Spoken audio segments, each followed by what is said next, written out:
morning, Oxbow Creek, and welcome back. 4-day week. Hope you enjoyed the 3-day weekend. Looking forward to kind of getting back into the groove here. In the month of January, we're looking at the appreciation of diversity, and it's very appropriate. One of the reasons we do that in January is we have the national holiday celebrating the life and work of Martin Luther King Jr. This week, we're looking at the word understanding, and boy, I think that's a familiar word for most of you, but what does that have to do with appreciation of diversity? And I wanted to share with you, over the Christmas holiday break, my family got to go out east, and we spent one day in Washington, D.C., and we got to visit the MLK monument that is relatively new. Washington, D.C. has all these incredible monuments, the Washington Memorial, the Lincoln Memorial, World War II Memorial, and now they've also created an entire area to commemorate the life of Martin Luther King Jr. And I'm going to have Mr. Skradsky put a couple pictures up there, and while he does, let me just read a couple of quotes that are famous ones from Martin Luther King Jr. Only in the darkness can you see the stars. Our lives begin to end the day we become silent about things that matter.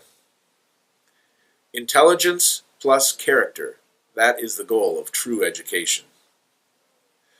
Forgiveness is not an occasional act, it is a constant attitude. The quality, not the longevity of one's life, is what is important. Nothing in the world is more dangerous than sincere ignorance and conscientious stupidity. Love is the only force capable of transforming an enemy into a friend. And finally, I have a dream that my 4 little children will one day live in a nation where they will not be judged by the color of their skin, but by the content of their character. All quotes from Martin Luther King Jr., and I think from those you can see why it is that we take time to celebrate and honor his legacy, the legacy that he left behind. And during the month of appreciation of diversity, I can think of no more appropriate person to represent that. Well, we have some kids to celebrate. Wordmasters is a challenge that we're doing at a couple different grade levels, and I know 5th grade has a lot of students. I got a letter in the mail the other day that says, a team representing Oxbow Creek achieved highest honors in the recent challenge. It's a national vocabulary competition involving nearly 150,000 students annually. The 5th grade team from Oxbow scored an impressive 190 points out of a possible 200 in the first meet of 3 that are going to happen this year, placing 7th in the nation. Competing in this difficult blue division of the Wordmasters Challenge were 2 5th graders, Isaac and Lolu, and they each earned a perfect score of 20 on the challenge. Come on over here, Isaac and Lolu. First of all, congratulations. Thanks. Yeah, that's fantastic. And I was going to ask, what is Wordmasters? Isaac, can you tell kids that don't know about it? Well, it's a vocabulary quiz that has analogies, and you have to look up the words and what they mean. And I like it because you don't know what the words mean until you look it up. And the challenge itself takes a lot of thinking too, right? You have to analyze how this word is related to this word, similarly to how this word would be related to, and then they give you a choice to figure out which one, right? What is it about it that you enjoy, Lolu? That, you get to learn more of words that lots of people don't know about, but it's really easy if you don't make it Yeah, exactly. And you work hard at it, though, too, I know. When you first look at it, are most of the words new to both of you, or do you know or recognize most of them? A few of them I recognize, but a lot of them I'm like, what is this? So it takes you time to look into that. I didn't even know it was a real word. Exactly. Besides the perfect score that these two resulted, it also says other students who achieved outstanding results in the meet include Bailey Dan, Madison Hasselbring, Oliver Lime, Josh Tollefson, Jack Wallace, and Adrian Zacapala. And they were all led by our 5th grade teachers. So congratulations to you guys. Keep up the great work. 7th in the nation. Not too bad for Oxbow, huh? Good deal. Great work, 5th graders. And I know we have some other kids doing that as well. I look forward to seeing those results on Test 2 and Test 3, both of which are still coming up. We have a few kids to honor. Jackson's one of our kindergartners. Come on over here, Jackson. How you doing? Good. It says here, we are so happy to have Jackson a part of our class in Ms. Snyder's class. Comes to school every day ready to learn and do his best. He's made great gains in both reading and math and has become quite the mathematician. Keep up your great efforts, Jackson. Congratulations. Way to go, bud. Here you are. Reese, come on over here.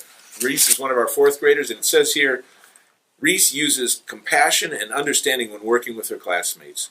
She often recognizes when other students are struggling or appear left out and steps in to offer her help or to include them in the activity. And if she's not sure how to help, she advocates for those in need by reaching out to teachers for assistance.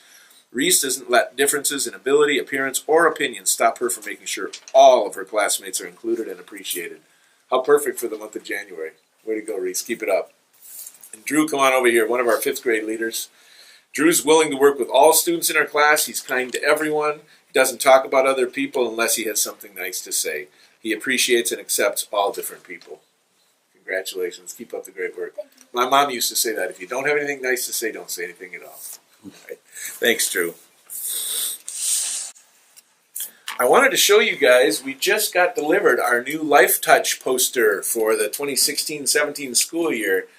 As Mr. Skradsky focuses on that, this will be hung in the front part of the building, and you can see it's made up of all sorts of little pictures of all of us. So if you can find your own on there, good luck. But it's a beautiful image with the flag as a background for 16-17. We'll have that hanging in the front of the building. And while we're at it, Mr. Skradsky, maybe you can pan back to this gift that was given to us by Shane Anderson, the guy who did with our 4th and 5th graders all the work on these murals. He did one more that he gave to us as a gift, recognizing the year in which it was done, and we're going to hang this in the main office down there. You can see that nice panther paw there. We've got a little bit of activity going on here, and he had some of our volunteer parents do the painting on that too, so they just did an awesome job. So again, thanks for that. Announcements for the week. Looks like Friday our student leadership team has determined that it's 80s Day.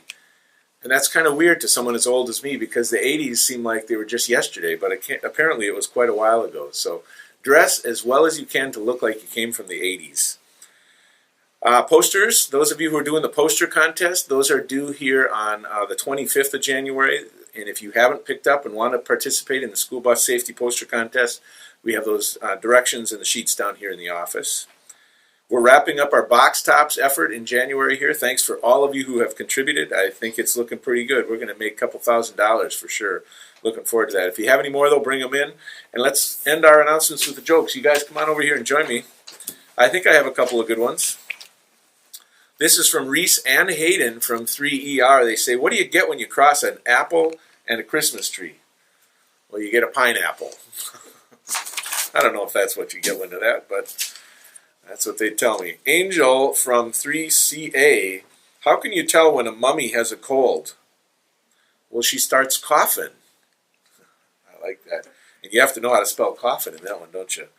And then we have a couple here from Leah in 4WI. What does a ghost wear in the rain? Boots. Boots. And why didn't the quarter roll down the hill with a nickel? Because it had more sense than the nickel. I like it. Those are the jokes for the week. 4 days, 5 days worth of work. Let's get it. Let's get to it. See you next week.